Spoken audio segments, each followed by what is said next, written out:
काजल अपने रूम में सिर बांध कर सोई हुई है। उसकी सास उसे देखने आती है। काजल की तबीयत खराब है। काजल बहू, क्या हो गया? तबीयत ठीक तो है ना?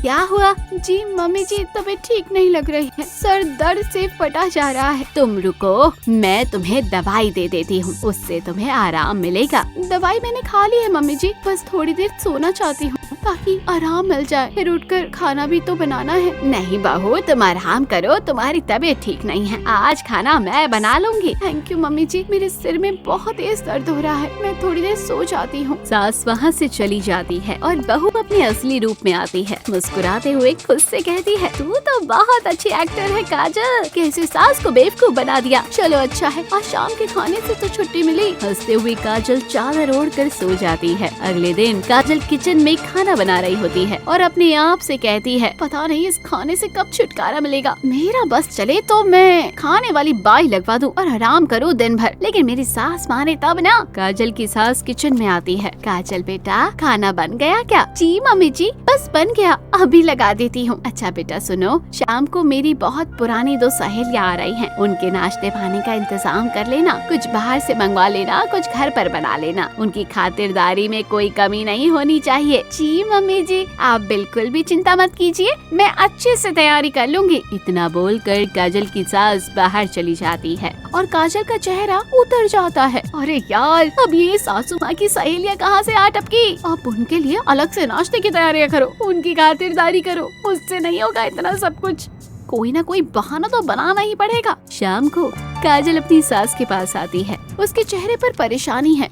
क्या हुआ बहू, तुम परेशान लग रही हो? असल में मम्मी जी, मेरी सहेली का फोन आया था, उसकी तबीयत बहुत ज्यादा खराब हो गई है, उसे अस्पताल ले जाना पड़ेगा। उसके घर पर कोई नहीं है और उसका हस्बैंड भी बिजनेस टूर पर गया है। ओह अच्छा, मुझे उसके पास जाना पड़ेगा। मम्मी जी, उसकी तबीयत बहुत ज्यादा खराब है। हाँ हाँ बेटा, तुम जाओ, अपनी सहेली को डॉक्टर के पास दिखा कर ले आओ और जरूरत पड़े तो रात में वहीं रुक जाना उसकी देखभाल करने के लिए। वो तो ठीक है मम्मी जी, लेकिन आपकी सहेलियाँ भी तो आ जा रही हैं, उनके लिए भी तो नाश्ते की तैयारियाँ करनी थी, वो मैं कैसे कर पाऊंगी? कोई बात नहीं बेटा, तुम्हारा अपनी सहेली के पास जाना ज्यादा जरूरी है, तुम जाकर उसे डॉक्टर के पास दिखा लाओ, नाश्ते की तैयारियाँ मैं खुद कर लूंगी। पक्का मम्मी जी, मुझे बहुत बुरा लग रहा है, आपकी सहेलियाँ आ रही है और मुझे जाना पड़ रहा है। कोई बात नहीं बेटा, तुम जाओ, यहाँ मैं सब संभाल लूंगी। ठीक है मम्मी जी।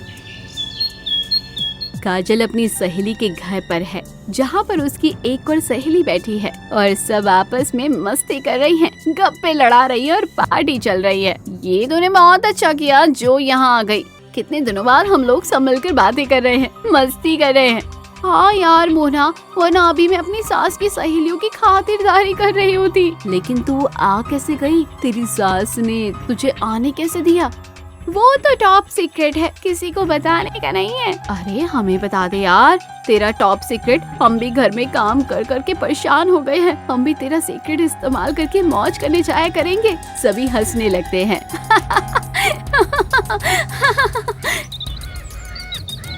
काजल अपनी सास के साथ और पति के साथ हॉल में बैठी है। तभी उसका पति उससे कहता है, काजल, कल सुबह मेरे लंच के साथ 2-3 लोगों का खाना एक्स्ट्रा पैक कर देना। लेकिन क्यों मनोज, इतना खाना किसके लिए ले जा रहे हो? असल में मेरे बॉस की बीवी बाहर गई हुई है और उन्हें खाने की दिक्कत आ रही है, इसीलिए 1-2 दिन उनके लिए भी खाना लेकर जाऊंगा। अरे वाह, ये क्या बात हुई, बॉस की बीवी बाहर गई है तो क्या हम उनके नौकर हैं जो उनके लिए खाना ले जाएंगे?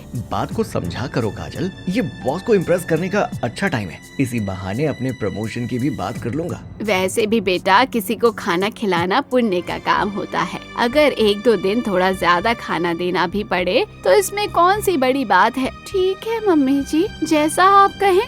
काजल उठकर जा रही होती है, अचानक उसका पैर मुड़ जाता है और वो गिर जाती है। हे भगवान, भगवान, बहुत दर्द हो रहा है। काजल की सास और उसका पति दौड़कर उसके पास जाते हैं और उसे उठाते हैं। तुम ठीक तो हो ना काजल, कहीं चोट तो नहीं लगी? मुझे लगता है मेरा पैर टूट गया है या फिर मोच आ गई है, बहुत दर्द हो रहा है। काजल की सास और उसका पति सहारा देकर उसे उठाते हैं और सोफे पर बिठाते हैं। मैं अभी तुम्हारी मूंछ पर दवाई लगा देता हूँ, उससे तुम्हें आराम मिलेगा। मुझे नहीं लगता मम्मी जी मैं ज्यादा देर खड़ी रह पाऊंगी। सुबह उनका टिफिन कौन बनाएगा? एक काम करते हैं, बाहर से खाना मंगवा लेते हैं। नहीं बहू, उसकी जरूरत नहीं है। सुबह मनोज के और उसके बॉस के लिए टिफिन मैं बना दूंगी, तुम चिंता मत करो, तुम अपने पैर का ध्यान रखो। काजल मन ही मन खुश होती है और अपने आप से कहती है, चलो कम से कम सुबह ज्यादा खाना बनाने से तो छुट्टी मिली, साथ ही कल पूरे दिन आराम करने का भी मौका मिल जाएगा। वाह काजल वाह, तेरा नाटक हमेशा तुझे बचा लेता है। कुछ दिन बाद काजल आराम से अपने बेडरूम में नील पेंट लगा रही होती है। अभी उसकी सास वहाँ आ जाती है। काजल बेटा क्या कर रही हो? कुछ नहीं मम्मी जी, वैसे ही। बताइए, कुछ काम था? हाँ बेटा, वो असल में आज शाम को कुछ मेहमान आ रहे हैं। मेहमान? कौन मेहमान मम्मी जी? मेरे कुछ रिश्तेदार आ रहे हैं, 2-3 लोग हैं और रात को यहीं रुकेंगे, तो तुम खाने की और उनके रुकने की सारी व्यवस्था कर देना। रात को यहीं रुकेंगे? हाँ बेटा, वो थोड़ी दूर से आ रहे हैं ना, इसलिए रात उनको हमें यहीं रुकवानी है, फिर कल सुबह लंच करके चले जाएंगे। ठीक है मम्मी जी, आप चिंता मत कीजिए, मैं सब संभाल लूंगी। काजल की सास वहाँ से चली जाती है और काजल अपना सर पकड़कर बैठ जाती है। यार, एक तो घर में मेहमानों का आना जाना खत्म नहीं होता और रोज कोई ना कोई मेहमान टपक पड़ता है। अब शाम को खाने की तैयारियां करो, उनके रुकने की तैयारियां करो, सुबह नाश्ते की और फिर दिन के खाने की तैयारियां करो। हे भगवान, हे भगवान, ये सब तो मुझसे नहीं होगा। उस पर तो और है भी तो 2-3 लोग। ओह माय गॉड, मैं तो ये नहीं कर पाऊंगी। कुछ सोच काजल, वरना तेरी हालत खराब हो जाएगी इतना काम करते हुए। शाम को काजल घबराती हुई अपनी सास के पास आती है। मम्मी जी। हाँ बेटा बोलो, क्या हुआ? तुम इतनी घबराई हुई क्यों हो? वो मेरी अभी घर पर बात हो रही थी, असल में मम्मी की तबीयत बिगड़ गई है। अरे क्या हुआ समधन जी को? उन्हें सांस लेने में तकलीफ हो रही है, मुझे लगता है मुझे उनके पास जाना चाहिए। अच्छा रुको, मैं अभी फोन करके उनसे उनकी तबीयत पूछ लेती हूँ। नहीं मम्मी जी, आप उन्हें फोन मत करिए, उनका फोन तो बंद पड़ा है। मैं घर पहुँचकर मम्मी से आपकी बात करवा दूंगी। अच्छा बेटा ठीक है, तुम अभी चली जाओ। लेकिन मम्मी जी, वो जो मेहमान आने वाले हैं उनका क्या होगा? वो सब बातें बाद में करेंगे, तुम फिलहाल घर चली जाओ और अपनी मम्मी को संभालो। ठीक है मम्मी जी, मैं चलती हूँ, आप अपना ध्यान रखना। इतना बोलकर काजल वहाँ से जा रही होती है कि तभी उसके मायके वाले वहाँ आ जाते हैं। उसकी मम्मी पापा और भाई दरवाजे पर खड़े हैं, जिन्हें देखकर काजल की हालत खराब हो जाती है और उसकी सास भी उन्हें देख लेती है। अरे समधन जी, आप आइए आइए, अंदर आइए। अरे मम्मी पापा, आप अचानक यहाँ? हाँ बेटा, हमें तुम्हें सरप्राइज देना था, इसलिए हम अचानक आ गए। हमने समधन जी को मना किया था तुम्हें बताने के लिए कि हम आ रहे हैं। हमने सोचा कि तुम हमें अचानक देखकर खुश हो जाओगी। लेकिन समधन जी, काजल तो मुझे अभी अभी बता रही थी कि आपकी तबीयत खराब हो गई है और ये आपसे मिलने आपके घर आ रही है। सास की बात सुनकर सभी चौंक जाते हैं। नहीं तो मेरी तो काजल से ऐसी कोई बात नहीं हुई है। क्यों काजल बेटा? तुमने ऐसा क्यों बोला काजल बेटा, जबकि हमारी तो तुमसे सुबह से कोई बात ही नहीं हुई है। अब तो काजल को लगता है कि उसका भांडा फूट जाएगा और सच बोलने में ही समझदारी है और उसे पछतावा भी होता है। हाँ मम्मी जी, मेरी इन लोगों से कोई बात नहीं हुई थी। असल में मैंने आपसे झूठ बोला था ताकि मुझे आपके रिश्तेदारों का काम न करना पड़े। लेकिन बेटा, मेरे रिश्तेदार तो आ ही नहीं रहे थे, तुम्हारे ही मायके वाले आ रहे थे और इन लोगों ने मुझे बताने के लिए मना किया था। सरप्राइज देना चाहते थे तुम्हारे घर वाले। अच्छा हुआ समधन जी, हमने आपको मना किया था और आपने इसे नहीं बताया, वरना इसका इतना बड़ा झूठ कैसे पकड़ा जाता। बहुत गलत बात है काजल, अपनी सास से झूठ बोलना बहुत गलत बात है। आप सब मुझे माफ कर दीजिए, मुझसे बहुत बड़ी गलती हो गई। मैं काम से बचने के लिए कई बार ऐसे ही झूठ बोल देती थी, लेकिन मुझे ऐसा नहीं करना चाहिए था। बेटा, ये तो बहुत गलत है। हमने तुम्हें ऐसे संस्कार तो नहीं दिए हैं, तुमने तो हमारी इज्जत मिट्टी में मिला दी। नहीं पापा, प्लीज ऐसा मत बोलिए, मैं मान रही हूँ मुझसे गलती हुई है, प्लीज मुझे माफ कर दीजिए। कोई बात नहीं समधी जी, बच्ची है, गलतियाँ हो जाती है, लेकिन मुझे मेरी बहू पर पूरा विश्वास है। आज के बाद वो मुझसे कभी झूठ नहीं बोलेगी और ना ही ऐसा कोई काम करेगी जिससे आपकी इज्जत पर दाग लगे। देखा तुमने काजल, तुम्हारी सास कितनी अच्छी है और तुम्हें बेटियों की तरह प्यार करती है और तुम हो कि उन्हीं से झूठ बोल रही हो। मुझे माफ कर दीजिए मम्मी जी, मैंने ना समझी में आकर आपसे कई बार झूठ बोला, लेकिन आज के बाद ऐसी गलती नहीं होगी। प्लीज मुझे माफ कर दीजिए। ठीक है बेटा, कोई बात नहीं, मैंने तुम्हें माफ किया। अब जाओ जल्दी से सबके लिए नाश्ते पानी का इंतजाम कर लो। आज रात ये लोग यहीं रुकने वाले हैं, सब मिलजुल कर खूब मस्ती करेंगे। सभी लोग खुश हो जाते हैं और कहानी भी यहीं एंड हो जाती है।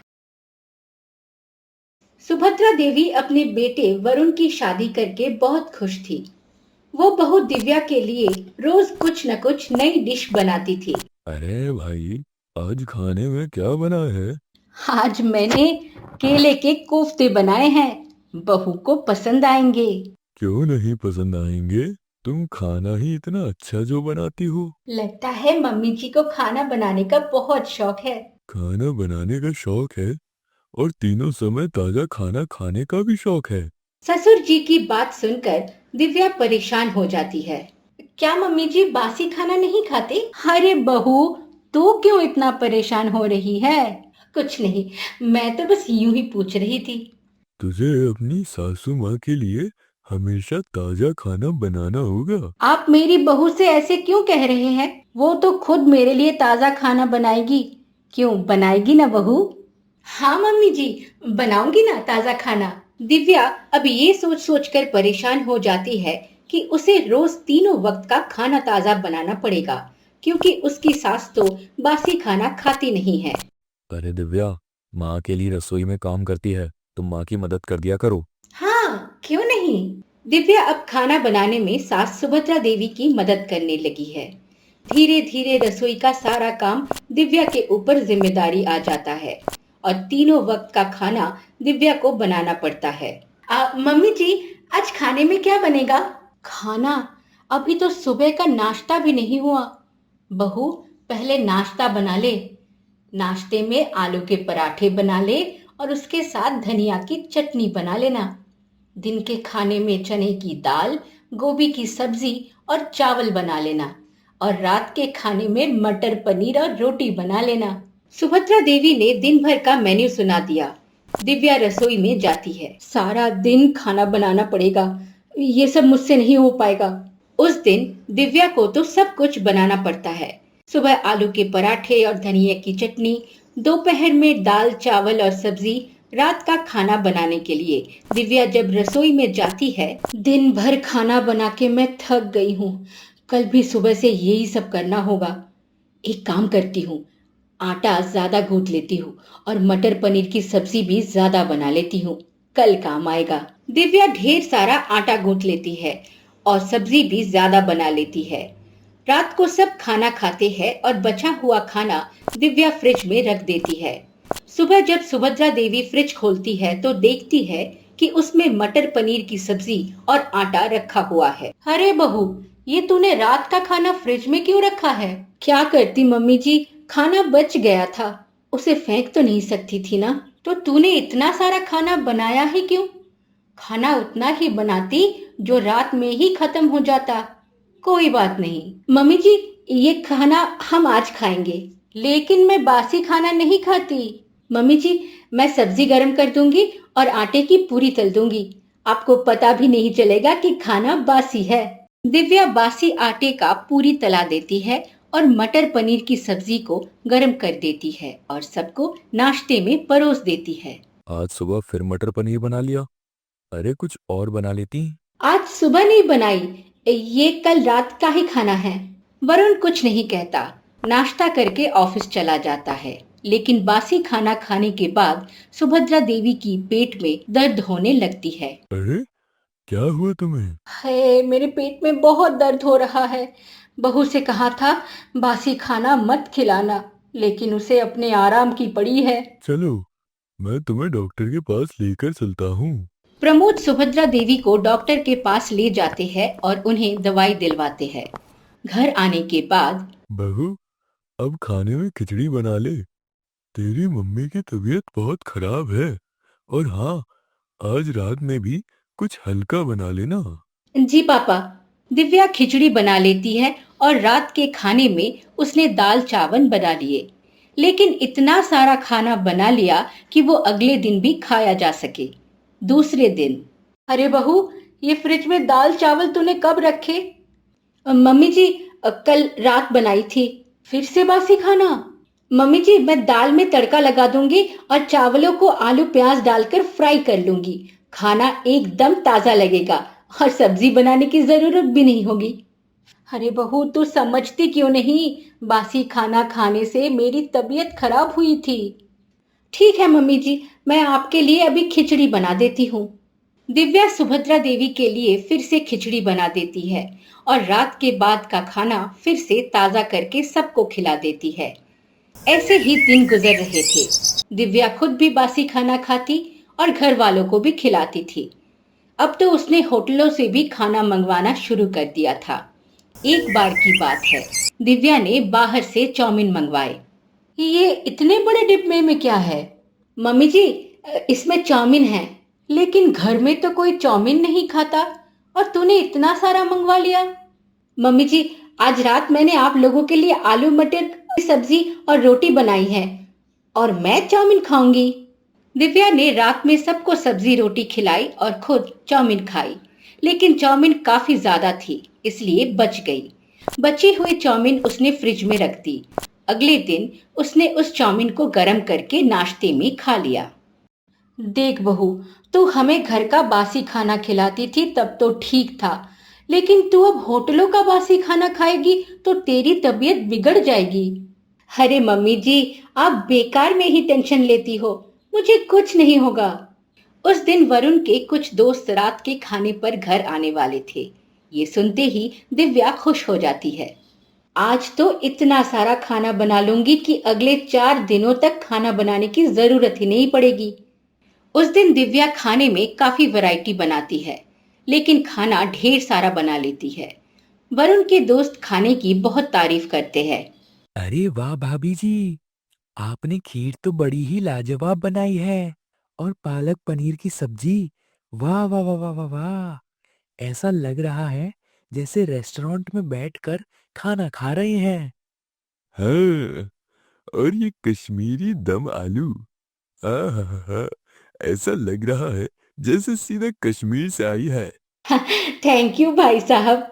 सारे मेहमान खाना खाकर चले जाते हैं। फिर घर के लोग खाना खाते हैं। रात का खाना हो जाने के बाद सुभद्रा देवी जब रसोई में आती है तो देखती है कि पूरी रसोई खाने से भरी हुई है। बहू, क्या मोहल्ले वालों को भी खाना खिलाएगी? नहीं मम्मी जी। फिर इतना सारा खाना क्यों बनाया है? मम्मी जी, खाना बच गया। मुझे लगता था कि वरुण के सारे दोस्त आएंगे, लेकिन कम लोग आए। बहाने मत बना, मुझे सब पता है। तू हमें फिर से बासी खाना खिलाने के लिए इतना खाना बनाई है। तू इतनी आलसी क्यों है? ये खाना हम कब तक खाते रहेंगे?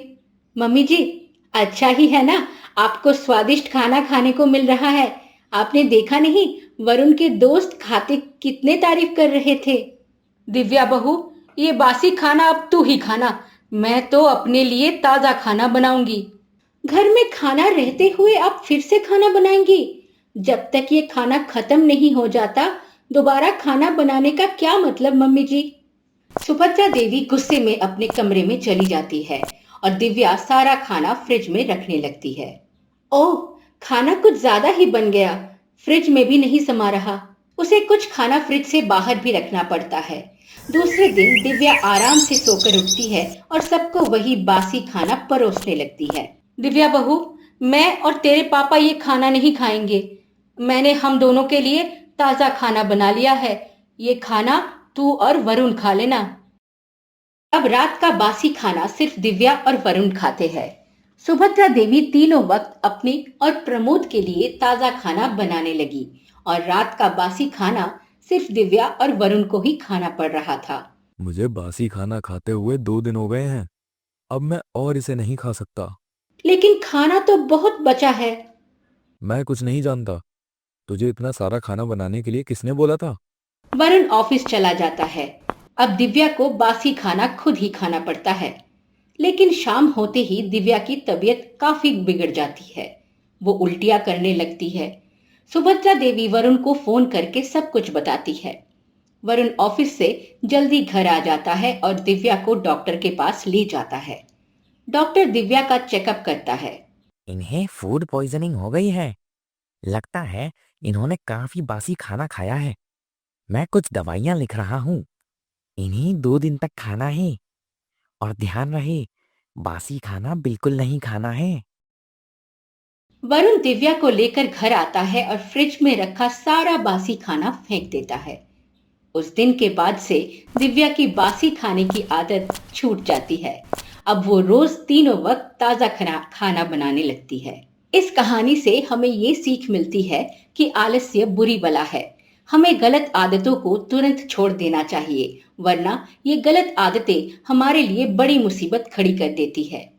तो दोस्तों, कैसी लगी आपको ये कहानी? हमें कमेंट के जरिए जरूर बताएं।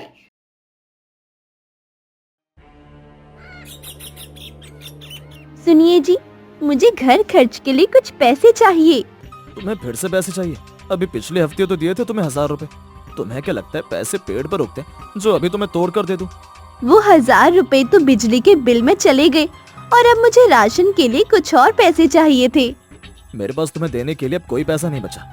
आजकल की महिलाएं ये कितना ज्यादा आगे बढ़ गई हैं। घर भी चलाती हैं और घर का खर्चा चलाने में भी मदद करती हैं। मगर एक तुम हो जो कभी पैसे कमाने के बारे में नहीं सोचती। अब मैं अकेले भी कितनी मेहनत करूं? अच्छा ठीक है, मत दीजिए पैसे, लेकिन अब गुस्सा तो मत होइए।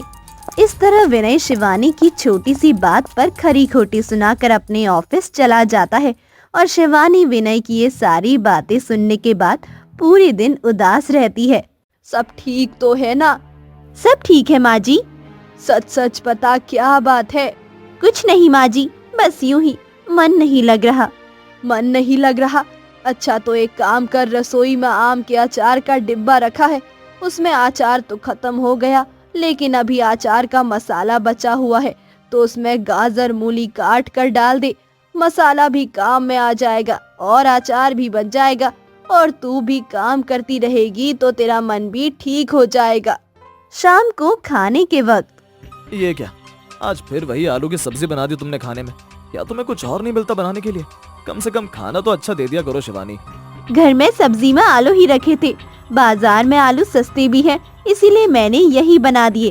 और आप तो जानते ही हैं, मैंने आपसे घर खर्च के लिए पैसे मांगे थे, मगर आपने नहीं दिए, तो घर में नई नई पकवान कैसे बनाऊं? अच्छा, तो ये भी अब मेरी गलती है जो मैंने तुम्हें पैसे नहीं दिए। क्या तुम जानती हो एक एक पैसा कमाने के लिए बाहर कितनी मेहनत करनी पड़ती है? तुम्हें कैसे पता होगा? तुम्हें तो बस घर में आराम से रहना है और पति से पैसे मांगने। अरे अब शांत हो जा बेटा और खाना खा ले, कल खाने में कुछ अच्छा बनवा दूंगी मैं। मेरे से क्या कह रही हैं आप? अपनी बहू को ही समझाइए कि घर का खर्चा बजट में करे और बात बात पर पैसों के लिए मुझे परेशान न करे, और ज्यादा पैसों की जरूरत हो तो खुद कमाने लगे। आप चिंता मत कीजिए, मैं कोई काम ढूंढ लूंगी अपने लिए। तुम कोई काम करो या नहीं ये तुम जानो, लेकिन कम से कम कल मेरी इज्जत बचा लेना। कल ऐसा क्या है? कल घर पर मेरे ऑफिस की एक मैडम आने वाली है, वो मेरी सीनियर है। कल मैंने उन्हें खाने पर बुलाया, तो प्लीज कल खाने में कुछ अच्छा बना लेना। अच्छा ठीक है, तू चिंता मत कर बेटा, हम दोनों संभाल लेंगे। ये सब जिम्मेदारी मैं आप पर ही छोड़ रहा हूँ। अगर मैडम की मेहमान नवाजी में कोई कमी आई तो मेरी नौकरी पर भी उसका असर पड़ सकता है। सब अच्छा होगा बेटा, तो फिक्र मत कर। थोड़ी देर बाद विनय खाना खाकर अपने कमरे में सोने चला जाता है। मुझे तो बहुत चिंता हो रही है माँ जी, कल कोई गलती ना हो जाए, और सबसे बड़ी चिंता तो इस बात की है कि हम कल खाने में क्या बनाएंगे, क्योंकि घर पर ना कोई सब्जी है और ना ही अब मेरे पास पैसे बचे हैं। मैंने कुछ पैसे बचा कर रखे हैं, तो उन्हें ले लेना और बाजार से सारा राशन ले आना जो तुझे बनाना हो। ठीक है माँ जी। हाँ, अब क्या सोच रही है? मैं सोच रही थी माँ जी की विनय जी ठीक ही तो कह रहे हैं, मुझे भी कोई काम देख लेना चाहिए। घर में पैसों की काफी तंगी हो रही है। इसके बारे में बाद में सोचेंगे, पहले कल का दिन अच्छे से बीत जाए बस। आप सही कह रही हैं। शाम का समय हो जाता है, घर की डोर बेल बजती है। दरवाजा खोलते ही शिवानी देखती है कि विनय अपनी ऑफिस की मैडम के साथ खड़ा है। शिवानी मैडम का वेलकम करती है और थोड़ी देर बातचीत करने के बाद सब खाना खाने के लिए बैठते हैं। अरे बहू, थोड़ा अचार भी ले आ। अरे आपने तो खाने में बहुत सारी डिशेस बना ली, इन सब की क्या जरूरत थी? अरे आप पहली बार यहाँ आई है तो इतना तो फर्ज बनता ही है हमारा मैडम। आप मुझे मैडम मत कहिए आंटी जी, आप मुझे मेरे नाम से बुला सकती हैं, मोनिका। अच्छा ठीक है मोनिका जी। खाना सही तो बना है ना मैडम जी? मतलब आपको पसंद आया? हाँ हाँ, खाना बहुत टेस्टी बना है। लेकिन आप ये बताइए कि आपने अचार कहाँ से खरीदा है? अचार का ये टेस्ट मुझे बहुत पसंद आया है। मैंने आज तक ऐसा अचार नहीं खाया। मैं भी अपने घर के लिए ये अचार खरीदूंगी। क्या? ये गाजर मूली का अचार? हाँ यही। क्या इसकी और भी वैरायटी आती है? अरे ये तो मैंने घर पर ही बनाया है, कहीं से खरीदा नहीं है। क्या सच में? हाँ मैडम जी, मेरी वाइफ इन सब में काफी एक्सपर्ट है, बस थोड़ा बिजनेस के मामले में पीछे रह गई। नहीं विनय, अगर ये अपना इसी अचार का बिजनेस शुरू करे तो तुम्हारी वाइफ तुमसे कई गुना ज्यादा कमा सकती है। यहाँ तक कि मैं खुद अचार बनाने वाले को इस अचार का बड़ा ऑर्डर देने वाली थी, मगर जब ये घर का अचार है तो पता नहीं आप इसे बेचना चाहेंगे या नहीं। शिवानी देखती है कि उसके पास पैसे कमाने का अच्छा मौका है और इसी मौके का फायदा उठाकर शिवानी मोनिका को अचार बेचने के लिए हाँ कर देती है। मैडम जी, आपको जितना भी अचार चाहिए आप मुझे बता दीजिए, मैं आपके लिए बना दूंगी। क्या सच में? हाँ हाँ मोनिका मैडम, मेरी बहू आपके लिए अचार बना देगी। अच्छा तो ठीक है, आप मुझे अगले महीने तक सिर्फ 5 किलो अचार बनाकर दे दीजिएगा। चाहे तो आप मुझसे अभी एडवांस पेमेंट ले लीजिए। अरे मैडम, आपसे एडवांस पेमेंट क्यों लेंगे? इसकी कोई जरूरत नहीं। मैं आपको अगले महीने अचार भिजवा दूंगा, आप तभी इसका पेमेंट कर देना। और आप हमारी पहली कस्टमर हैं, इसीलिए आपको खास डिस्काउंट भी मिलेगा। थोड़ी देर बाद मोनिका मैडम खाना खाकर अपने घर चली जाती है और इस तरह शिवानी को उसका अचार का पहला ऑर्डर मिल जाता है, जिसके बाद शिवानी की खुशी का ठिकाना नहीं रहता। 2 महीने बाद। अरे सुनो शिवानी, तुमने जो अचार मेरी मैडम को बेचा था, उन्होंने वो अचार अपने कई दोस्तों और रिश्तेदारों को चखाया था और सबने तुम्हारे अचार की बहुत तारीफ की। ये तो बहुत अच्छी बात है विनय जी। सिर्फ यही नहीं शिवानी, इससे अच्छी बात तो ये है कि वो लोग तुम्हारे अचार का ऑर्डर देना चाहते हैं, यानी तुम्हारे अचार का बिजनेस तो सेट हो गया समझो।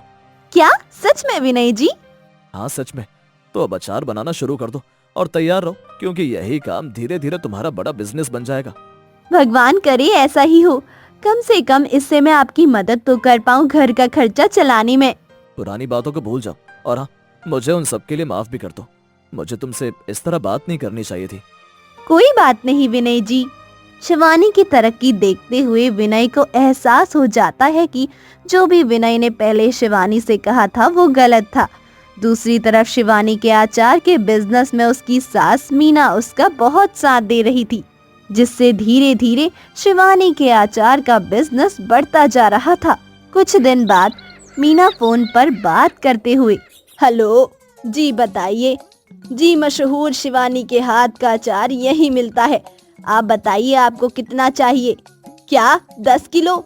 ठीक है, आपका अचार समय पर आपके एड्रेस पर पहुंच जाएगा।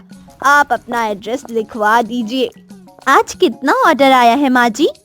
10 किलो शर्मा जी के यहाँ से, 5 किलो तेरी बुआ की पड़ोसन का ऑर्डर है और 2 किलो एक नए कस्टमर की तरफ से आया है। अच्छा, यानी बहुत काम है आज, जल्दी जल्दी पूरा करना होगा। हो जाएगा काम बहू, पहले तू खाना तो खा ले। जब से अचार बेचने का काम शुरू किया है तब से तूने तो अपना ध्यान रखना ही छोड़ दिया है। अभी मुझे अचार के लिए सब्जियां काटनी है माँ जी। वो काम मैं कर दूंगी, तू खाना खा ले पहले। आप मेरा कितना ध्यान रखती हैं माँ जी, आपके बिना मैं ये सब नहीं कर पाती। अरे पगली, ये तो सब तेरी मेहनत की वजह से हुआ है। इस तरह सास बहू दोनों की मेहनत और सपोर्ट से अचार का बिजनेस खूब चलता है और धीरे धीरे शिवानी के हाथ का अचार हर जगह मशहूर हो जाता है। एक औरत गुब्बारा बनकर हवा में उड़ रही है और जोर जोर से चिल्ला रही है, बचाओ मुझे, बचाओ मुझे, माफ कर दो, प्लीज मुझे माफ कर दो, कोई तो मेरी मदद करो।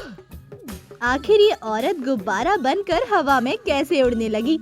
आखिर इसने ऐसा कौन सा गुनाह किया है जिसके लिए माफी मांग रही है? और कैसे ये फूलकर गुब्बारे जैसी मोटी हो गई? इसके लिए जाना पड़ेगा हमें इसकी पिछली जिंदगी में।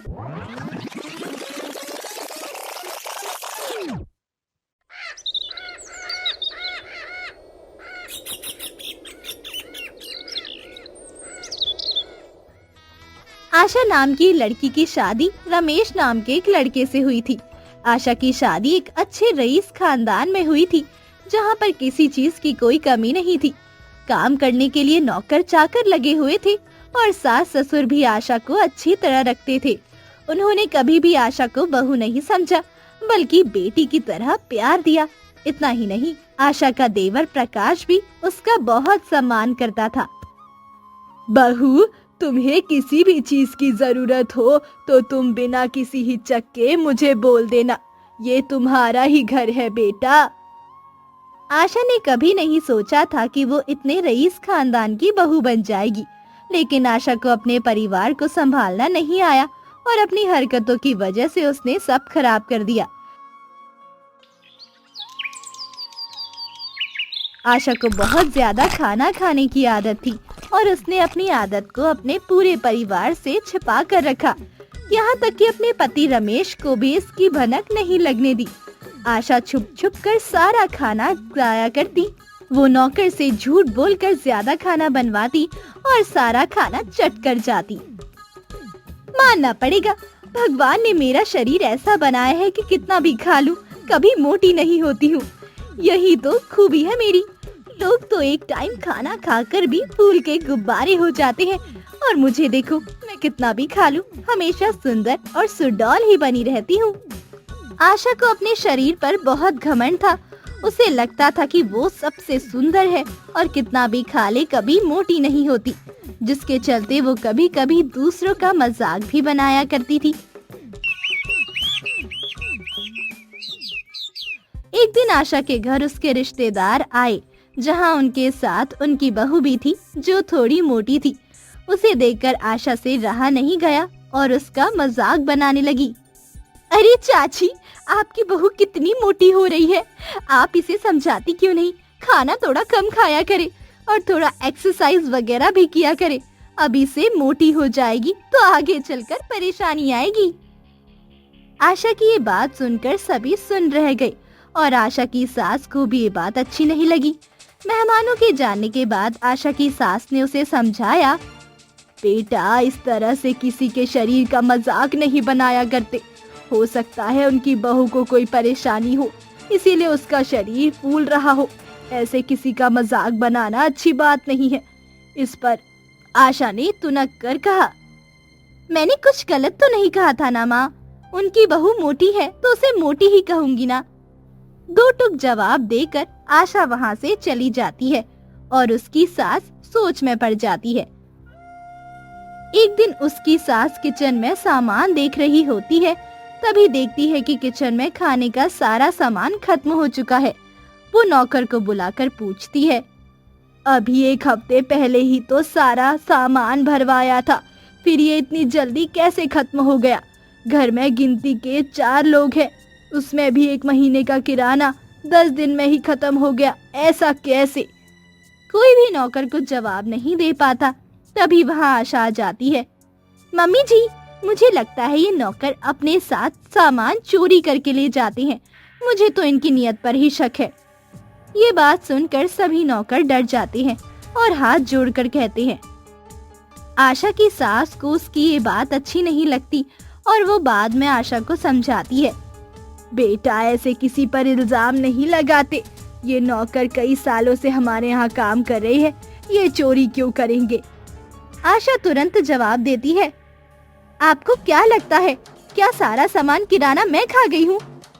आशा की सास कहती है, नहीं नहीं बेटा, मेरा वो मतलब नहीं था, और गुस्से में आशा वहाँ से चली जाती है। एक दिन आशा की सास उससे कहती है, आज हमारे यहाँ कुछ मेहमान आने वाले हैं, 5 लोगों का खाना बनाकर तैयार करवा लेना। आशा हाँ में सिर हिला देती है। किचन में जाती है तो देखती है कि नौकरों ने 5 लोगों का खूब सारा अच्छा खाना, अच्छे पकवान बनाए हैं। वो देखते हैं कि आशा के मुंह से लार टपकने लगती है। आशा सभी नौकरों से कहती है, तुम लोग अब घर जा सकती हो, मेहमानों को खाना मैं परोस दूंगी। सभी नौकर वहाँ से चले जाते हैं। कुछ देर बाद आशा की सास किचन में आती है तो देखती है सारे खाने के बर्तन खाली पड़े हैं। और चौंक जाती है और आशा से पूछती है, सारा खाना कहाँ गया? आशा कहती है, मम्मी जी, नौकरों ने खाना बिल्कुल अच्छा नहीं बनाया था।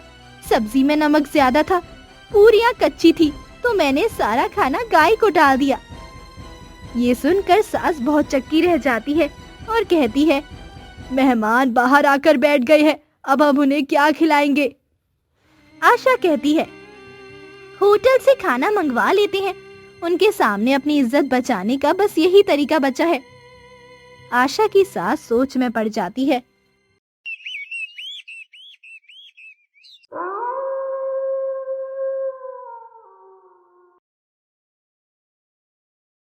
आशा के देवर प्रकाश की शादी हो जाती है और उसकी देवरानी मधु घर आ जाती है। आशा की सास आशा से कहती है कि मधु को भी घर की सारी जिम्मेदारियां समझा देना और किचन का भी काम बता देना। इस पर आशा कहती है, किचन का काम तो मैं ही संभाल लूंगी माँ। ये बात मधु को कुछ अजीब लगती है, लेकिन वो कुछ नहीं बोलती। अगले दिन मधु के मायके वाले आए होते हैं और उनके लिए बहुत सारे पकवान बनते हैं। ये देखकर आशा का मन फिर से ललचाने लगता है। वो किचन में बैठकर जल्दी जल्दी सारा खाना खा रही होती है। तभी वहाँ मधु आ जाती है और दरवाजे के पीछे छुपकर आशा को खाना खाते हुए देख लेती है। ये बात उसे अच्छी नहीं लगती, लेकिन वो कुछ नहीं बोलती। कुछ देर बाद आशा की सास किचन में आती है और आशा को खाना लगाने के लिए कहती है, लेकिन आशा फिर से झूठ बोलती है। माँ जी, वो कुछ भूखे बच्चे खाना मांग रहे थे, मुझसे उनका दुख देखा नहीं गया तो मैंने सारा खाना उन्हें दे दिया। तभी वहाँ मधु आ जाती है और कहती है, माँ जी, भाभी झूठ बोल रही है, मैंने खुद इन्हें सारा खाना खाते हुए देखा है। आशा कहती है, मधु, तुम पागल हो क्या? 5 लोगों का खाना मैं अकेले कैसे खा जाऊंगी? तुम्हारी हिम्मत कैसे हुई मुझ पर इल्जाम लगाने की? मधु कहती है, भाभी, मैंने खुद अपनी आंखों से देखा है। अगर आपको खाना खाना ही था तो आप खा लेती, लेकिन झूठ बोलने की क्या जरूरत है? आशा की सास बीच में बोलती है, अच्छा ठीक है, जो भी हुआ, अभी ये सोचो कि बाहर जो मेहमान बैठे हैं उन्हें खाना कैसे खिलाएंगे। आशा कहती है, माँ जी, बाहर से ऑर्डर कर देते हैं, क्योंकि इतनी जल्दी तो इतने सारे लोगों का खाना नहीं बन पाता। सास कहती है, ठीक है। कुछ दिन बाद आशा की सास आशा और मधु के पास आती है और कहती है कि हमारे शहर में एक बहुत ही पहुंचे हुए संत आए हुए हैं। कल हमने उन्हें अपने घर पर खाने का न्योता दिया है। तुम दोनों अच्छे से उनके लिए खाना तैयार करना। मधु कहती है, लेकिन माँ जी, कल तो हमको मेरे मामा के लड़के की शादी में जाना है, तो ये सब कैसे हो पाएगा? इस बात पर सास कहती है, हम सब लोग चलेंगे और आशा यही रहकर उनके खाने का इंतजाम करेगी और उन्हें खाना खिलाएगी। ठीक है ना आशा? आशा भी हाँ में सिर हिला देती है। अगले दिन नौकर अच्छे से संत के लिए पकवान तैयार करते हैं। सारा काम होने के बाद आशा सभी नौकरों से कहती है, अब तुम सभी घर जा सकते हो, महात्मा जी को खाना मैं खिला दूंगी। सभी नौकर वहाँ से चले जाते हैं और इतना सारा अच्छा खाना देखकर आशा खाने पर टूट पड़ती है। तभी उसके दरवाजे पर संत आ जाते हैं। आशा बाहर आती है और कहती है, घर पर कोई नहीं है। इस बात पर संत नाराज हो जाते हैं। तभी सारे परिवार वाले भी शादी से वापस आ जाते हैं और महात्मा को गुस्से में देखकर आशा की सास हाथ जोड़कर कहती है, क्या हुआ है बाबा, आप इतने गुस्से में क्यों हो? बाबा कुछ बोलते या कहते उसके पहले ही आशा बोल पड़ती है, माँ जी, मैंने इन्हें अच्छे से खाना खिलाया, लेकिन अब ये 1 लाख दक्षिणा भी मांग रही है। जब मैंने कहा कि मैं अपनी सास से पूछे बिना कुछ नहीं कर सकती, तो ये गुस्सा करने लगे। ये बात सुनते ही बाबा क्रोध में लाल हो जाते हैं। ए लड़की, तुझे पता भी है क्या बोल रही है तू? एक संत महात्मा पर इल्जाम लगा रही है। मुझे ये भी पता है कि इस घर का सारा खाना तूने ही खा लिया है। इस पर आशा कहती है, संत महात्मा होते हुए आप झूठ बोलते हैं, आपको शर्म नहीं आती? बाबा को और ज्यादा गुस्सा आ जाता है और वो आशा को श्राप दे रहे हैं। तो जैसे बदतमीज लड़की को श्राप देता हूँ कि आज के बाद तू एक अन्न का दाना भी खाएगी तो वो दाना तुझे 10 गुना होकर लगेगा। आशा इस बात का मजाक में लेती है। अगले दिन आशा जैसे ही खाना खाती है उसका वजन बढ़ने लगता है। वो अपने आप से ही कहती है, मेरा वजन क्यों बढ़ रहा है, लेकिन वो फिर भी इस बात पर ध्यान नहीं देती। अगले दिन आशा की सास कुछ सहेलियों को अपने घर पर खाने के लिए ले आती है, जिनके लिए बना हुआ पूरा खाना आशा खा जाती है और देखते ही देखते आशा गुब्बारे की तरह फूल जाती है और हवा में उड़ने लगती है। उसका पूरा परिवार इकट्ठा हो जाता है और किसी को कुछ समझ नहीं आशा जोर जोर से चिल्लाती है, बचाओ, कोई मुझे बचाओ, ये क्या हो रहा है। उसकी सास बहुत डर जाती है और कहती है, तूने उन महात्मा का अपमान किया था ना, उन्हीं का शाप लगा है तुझे। आशा रोने लगती है और अपनी सास से कहती है, माँ जी मुझे बचा लीजिए, प्लीज मुझे बचा लीजिए। तभी आशा का पति रमेश उन महात्मा को लेकर घर आ जाता है और हाथ जोड़कर कहता है, बाबा जी, मेरी पत्नी से जो भी गलती हुई उसके लिए मैं आपके सामने हाथ जोड़कर माफी मांगता हूँ। उसे उसकी गलती की सजा मिल गई है, कृपया करके अपना श्राप वापस ले लीजिए। आशा की सास कहती है, बच्ची समझकर माफ कर दीजिए बाबा जी। आशा भी कहती है, मैं अपनी गलती के लिए बहुत शर्मिंदा हूँ बाबा जी। आज के बाद मैं कभी झूठ नहीं बोलूंगी, किसी का मजाक नहीं बनाऊंगी, किसी पर इल्जाम नहीं लगाऊंगी, बस आप मुझे माफ कर दीजिए। बाबा एक मंत्र पढ़कर पानी आशा के ऊपर फेंकते हैं और आशा वापस नॉर्मल हो जाती नीचे आ जाती है और बाबा के पैरों में गिर जाती है। बाबा जी कहते हैं, अपनी बात पर रहना, कभी किसी का मजाक मत बनाना, झूठ मत बोलना, वरना फिर से भूल कर गुब्बारा होकर उड़ने लगोगी।